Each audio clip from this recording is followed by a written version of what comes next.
Hello বন্ধুরা, সবাইকে আমাদের এইচএসসি সাজেশন প্লেলিস্টে স্বাগতম। আমরা এইচএসসি ম্যাথ ফার্স্ট পেপারের ম্যাট্রিক্স অধ্যায় সৃজনশীল বা সিকিউ এর আমাদের কোন বিষয় একটু মনোযোগ দিতে হবে। লাইক এখন আমি যদি তোমাদের কিছু সাজেশনের মতো দিব, তো এই সাজেশনে দেওয়া থাকবে কিভাবে কি করা যায় বা কিভাবে আমরা এই চ্যাপ্টারের সৃজনশীল সলভ করতে পারবো, বা কিভাবে বা কি স্ট্র্যাটেজি আমরা ফলো করব যাতে এখান থেকে যদি দুইটা সৃজনশীল আসে, আগে অবশ্যই একটি আসতো সিলেবাসের জন্য, এখান থেকে কিন্তু দুইটা প্রশ্ন আসবে।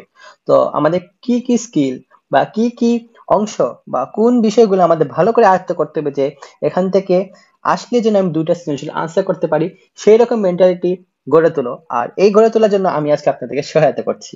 তো আর দেরি না করে এখন মূল আলোচনা শুরু করছি, তো আমাদের সাথেই থাকুন।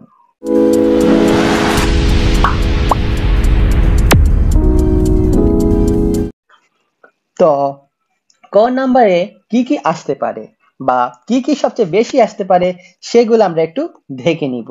ফার্স্টলি আমরা যদি একটু বোর্ড কোয়েশ্চেন ঘাটাঘাটি করি, তাহলে বি নাম্বার জন্য আমরা একটু কি ধরনের প্রশ্ন আসে, মানে সবচেয়ে বেশি আসে কিন্তু সংখ্যা ভিত্তিক প্রশ্ন একটু বেশি আসতে দেখাই গেছে। যেমন আপনার, আচ্ছা লিখে দিই যে definition with example. Definition with example. হ্যাঁ, আমার একটু লেখা খারাপ হতে পারে, একটু ক্ষমা দৃষ্টি সুন্দর দেখবে। সেটা কোন নাম্বার জন্য কিরকম প্রশ্ন আসে সেগুলো এখন দেখাচ্ছি। তো ফার্স্টলি বলতে হবে ডেফিনেশন এক্সাম্পল কিরকম। যেমন আমি একটা বলি, সাপোজ 2 বা 3 সাধারণ 2 আচ্ছা 3 আসতে পারে। তো 3 এবং 2 বা যে কোনো একটা ম্যাট্রিক্স দিয়ে বললো যে এরকম সংজ্ঞাটি আমরা প্রুফ করব। যেমন আমরা অবশ্যই জেনেছি যে অভেদক ম্যাট্রিক্স, আচ্ছা অভেদক ম্যাট্রিক্স বা অভেদঘাতী ম্যাট্রিক্স, তারপর ব্যতিক্রমী ম্যাট্রিক্স, আর কি কি আছে যা সেখানে আকার দিই নাই, ব্যতিক্রমী ম্যাট্রিক্স ম্যাট্রিক্স লিখি নাই, একটা হচ্ছে সমঘাতী। বা আমরা যদি বেসিক আলোচনা করি তাহলে সেখানে আরো অনেক ধরনের আমরা দেখতে পাবো, মানে কত ধরনের ম্যাট্রিক্স, অনেক ধরনের ম্যাট্রিক্স, র ম্যাট্রিক্স, কলাম ম্যাট্রিক্স, তারপর অনেক আছে। তো সবগুলো তেমন লাগে না, যে আপনারা যে বোর্ড প্রশ্ন দেখেন যে ব্যতিক্রমী ম্যাট্রিক্স একটু বেশি আসে, অভেদক ম্যাট্রিক্স, এরপরে অভেদঘাতী, এগুলো সাধারণত সচরাচর একটু বেশি আসতে দেখা যায়। তো সমস্যা না, যে আপনার সাথে সংজ্ঞাগুলা এবং সংজ্ঞাগুলা কন্ডিশন গুলা একটু ভালো করে মনে রাখবেন। যেমন যদি বলে, আমাদেরকে বলে যে সাপোজ একটা দিল, সাপোজ এ প্লাস এ এরকম কিছু একটা সামথিং দিল, দিয়ে বললো যেটা এ ম্যাট্রিক্সটি অভেদঘাতী ম্যাট্রিক্স। এখন অভেদঘাতী ম্যাট্রিক্স বললে আমরা কিভাবে বুঝবো যেটা অভেদঘাতী? তো অভেদঘাতী আমরা কন্ডিশনটা মনে রাখছি অবশ্যই, যে অভেদঘাতী কন্ডিশন হচ্ছে A square is equals to I, identity matrix. তো এটা যদি হয়, তো এই কন্ডিশনটা হলে কিন্তু আমি অনায়াসে আমি প্রুফ করতে পারি যে এ একটা ম্যাট্রিক্স তো থাকবে, সেটিকে যদি আবার এ দ্বারা গুণ করি, আর গুণ করে যদি এরকম ফরম্যাট আসে, যদি 2 into 2 থাকে তাহলে আসবে 1 0 0 1, আর 3 into 3 থাকলে এরকম আসবে 1 0 0 0 1 0 0 0 1। হ্যাঁ, এরকম থাকবে। তো এরকম যদি আসে, তার মানে এটা বলতে হবে এটা অভেদক ম্যাট্রিক্স। তো সেটাই আমরা প্রুফ করবো। তো এগুলো সাধারণত 2 মার্কের জন্য একটু বেশি আসে। হ্যাঁ, তো আপনারা একটু এগুলো একটু ভালো করে লক্ষ্য করবেন। এরপরে আসি যে 2 নম্বর যেগুলোর সাথে বেশি আছে, মানে আবার অনেক সময় আমরা দেখবো যে যোগ বিয়োগ নিয়ে কিছু ইউনিক কোয়েশ্চেন আসে। হ্যাঁ, সাপোজ একটা দুইটা ম্যাট্রিক্স দিলে সেটা আমরা যোগ বের করবো বা বিয়োগ বের করবো, এরকম প্রশ্ন সচরাচর আসতে দেখা যায়। এবং 3 নম্বর যে আমরা যেটা লক্ষ্য করব, সেটা হচ্ছে কোনো অনেক সময় প্রশ্ন আসে যে বিস্তার না করে প্রমাণ করো। তো এই টাইপের অনেক ইত্যাদি অনেক প্রশ্ন আছে যে বিস্তার না করে আমরা প্রমাণ করব, সেগুলো আমরা বোর্ড সলভ যখন আনসার করব তখন আপনাদের অবশ্যই দেখিয়ে দিব, সেটা নিয়ে টেনশন করবেন না। তো এরকম সাধারণত কোন নাম্বার আসে, তো এগুলো একটু ভালো করে একটু লক্ষ্য করবেন। আচ্ছা, এগুলো আমি ক্লিয়ার করে দিছি।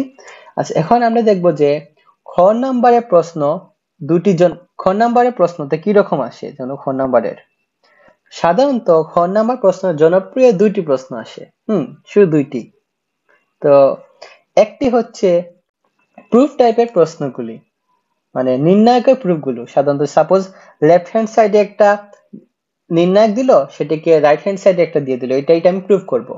তো সাধারণত এই প্রুফগুলা একটি জিনিস আমরা ভালো করে লক্ষ্য রাখবো যে সাধারণত আমাদের বইয়ে এ বি সি এইগুলা দেওয়া থাকে, আমরা এই মানে এই চলক বা ভ্যালু দেওয়া থাকে, এগুলা পাশাপাশি আমরা এল, এম, এন, তারপর পি, কিউ, আর আর আরেকটা এক্স, ওয়াই, জেড, এগুলা ভিন্ন ভিন্ন আমরা মান বসে আমরা ট্রাই করব অবশ্যই।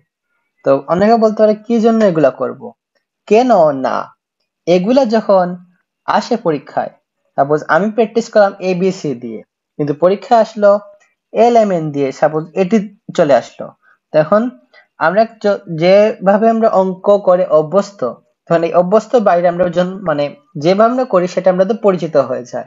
যেরকম অপরিচিত ভাবে দেওয়া হয়, যখন অপরিচিত আমাদের লাগে না, তখন হয় কি, আমরা যখন কাজ করতে যাই, তো কাজ করতে গিয়ে অনেক সময় আমাদের ভুল হয়ে যায়, ভুল করে যাওয়া এটা স্বাভাবিক, এটা কোনো অস্বাভাবিক বিষয় না, ভুল এটা হয়ে যাবেই অটোমেটিক। তো সেক্ষেত্রে আমাদের কি করতে হবে, এই তিনটি যে টাইপ আছে, এই তিনটি টাইপ নিয়ে আমরা সচরাচর প্র্যাকটিস রাখতে হবে, যেহেতু আপনাদের এখন অনেক সময় আছে। তো দেরি না করে কি করবে, এবিসি যেগুলো অঙ্ক আছে সেগুলো 3 বার প্র্যাকটিস করবে, এম এল এম এন দিয়ে, তারপর পি কিউ আর দিয়ে, এবং এক্স ওয়াই জেড দিয়ে। তো সেগুলো করলে আপনাদের আর কোনো সমস্যাই থাকবে না। এবং আরেকটা সবচেয়ে জনপ্রিয় মানে সেকেন্ড যেটা কোয়েশ্চেন বেশি আসে, সেগুলো হচ্ছে এ একটা সাপোজ একটা ম্যাট্রিক্স দিল, মানে 3 into 3 একটা ম্যাট্রিক্স দিল, তো আমাকে একটা বললো যে এ কিউ প্লাস সামথিং, মানে সাপোজ একটা দিলাম 5a² মাইনাস 3i, এরকম একটা দিয়ে দিল। তো এখানে আমরা আই দ্বারা কি বুঝবো, যেখানে 3 into 3 থাকে তাহলে আই হবে এরকম, আর 2 into 2 থাকলে এরকম হবে। সাধারণত 2 into 2 আর 3 into 3 আসবে, 4 into 4 তোমাদের এই লেভেল আসবে না। আর হ্যাঁ, তো এরকম একটা ম্যাট্রিক্স দেওয়া থাকলো, তো এরকম এগুলোর মান বের করবো। তো এগুলো কোয়েশনে সচরাচর আসতে দেখা যায়। তো হয়তো একটা সৃজনশীলে নির্ণয় থেকে আসবে, অথবা এই টাইপের একটা ফরম্যাটে আসবে। তো দেখবেন এখান থেকে এই দুইটা প্রশ্ন সচরাচর একটু বেশি হয়। অনেকে বলতে পারবে যে ইনভার্স ম্যাট্রিক্স তো আসে, আচ্ছা ইনভার্স ম্যাট্রিক্স ঘর নাম্বার যেটা, সেখানে আলোচনা করব। আর এই দুইটা টাইপ আপনারা পড়লেই হয়ে যায়, আর কিছু লাগে না। So, এবার আমরা ঘর নাম্বার যে প্রশ্ন আসে কি রকম আসে সেটা নিয়ে এখন আলোচনা করব। হ্যাঁ, তো ঘর নাম্বার যেরকম প্রশ্ন আসে সেগুলোর মধ্যে আপনারা নিশ্চিত হয়ে থাকতে পারবেন যে A X is equals to B আকারে প্রকাশ করা, এই কন্ডিশনটা একবারে বলতে গেলে অনেক কাজে লাগবে। এই কন্ডিশনের যেরকম ম্যাথ রিলেটেড আছে সেগুলো একটু ভালো করে পড়বেন। এবং সেকেন্ড হচ্ছে ক্রিমারের মাধ্যমে প্রমাণ করা বা সমাধান করা, আদৌ ক্রিমার রুল বানানো হয়েছে, ক্রিমার রুলের মাধ্যমে সমাধান করা। তো সেগুলো নিয়ে আমি অবশ্যই আমাদের ভিডিও টেস্ট পেপার সলভিং প্লেলিস্টে, ম্যাথ প্লেলিস্টে এখানে অনেক ভিডিও দেওয়া থাকবে, প্রতিটা বোর্ড ওয়াইজ আমরা কোয়েশ্চেন করব বা সলভ করব প্রশ্নে। তো সেখানে আপনারা অবশ্যই এগুলো সলভ পেয়ে যাবেন। তো আপনারা তো টেনশন করেন না, সাপোজ আপনারা সলভ করছেন, একটা ফেস হচ্ছে যে এখানে কিভাবে ক্যালকুলেশনটা হলো, সমস্যা কি, আমাদের চ্যানেলে ঢুকবেন, চ্যানেলে ঢুকে এই ভিডিও সার্চ দিবেন বা যেটা সমস্যা, আপনারা অবশ্যই আমাদের থাম্বনেল, আমাদের অবশ্যই টাইটেল করে দেখবেন, প্লেলিস্টে ঢুকবেন, প্লেলিস্টে ঢুকলে সব ভিডিও পেয়ে যাবে।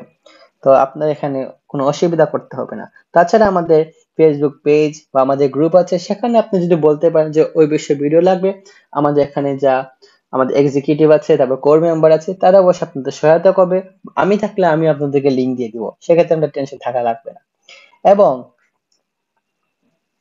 লাস্ট বাট নট লিস্ট, সবচেয়ে মোস্ট ইম্পর্টেন্ট, যেখান থেকে প্রতি বছর প্রশ্ন, এটা কি চিরন্তন সত্য বলা যায় যে ম্যাট্রিক্স নির্ণয় থেকে আসে, তো এখান থেকে একটা প্রশ্ন থাকবেই থাকবে, হয়তো বা এমসিকিউ নয় সৃজনশীল। এটা যদি আপনার 5-10 বছর বলতে পারেন, আমাদের সৃজনশীল আছে 2017 সাল থেকে, মানে এখানে 3 বছর যদি আমি অ্যানালাইসিস করি যে এই চ্যাপ্টার থেকে, তাহলে দেখবেন যে এই ইনভার্স ম্যাট্রিক্সটা অনেক কমন।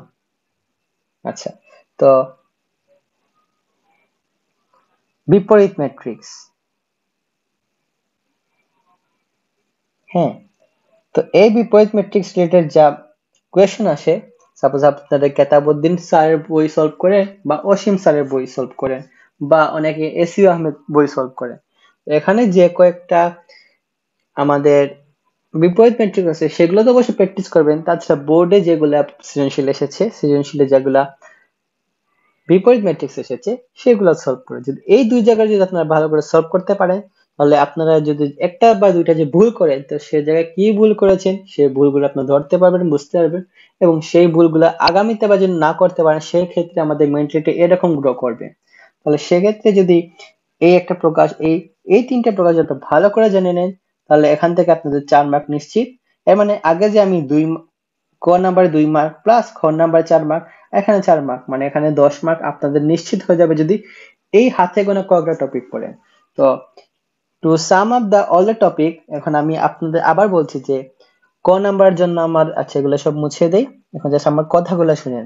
ক নাম্বারের জন্য আমরা কি করবো, ডেফিনেশন ভিত্তিক এক্সাম্পল গুলা, হ্যাঁ, এবং 2 নাম্বার হচ্ছে বিস্তার না করে প্রমাণ, এবং 3 নাম্বার হচ্ছে যোগ বিয়োগ। তো এই তিনটা করলেই আপনাদের এখানে 2 মার্ক নিশ্চিত। আর খ নাম্বারের জন্য যে বলছি এই একটা ম্যাট্রিক্স দেওয়া আছে, তো একটা কিউব স্কোয়ার কিছু দিয়ে একটা বলবে এটা মান বের করো, এবং একটা হচ্ছে প্রুফ ভিত্তিক। হ্যাঁ, প্রুফ ভিত্তিকটা একটু কঠিন, সেগুলো আপনি একটু প্র্যাকটিস করে করে মুখস্থর মতো রাখতে হবে।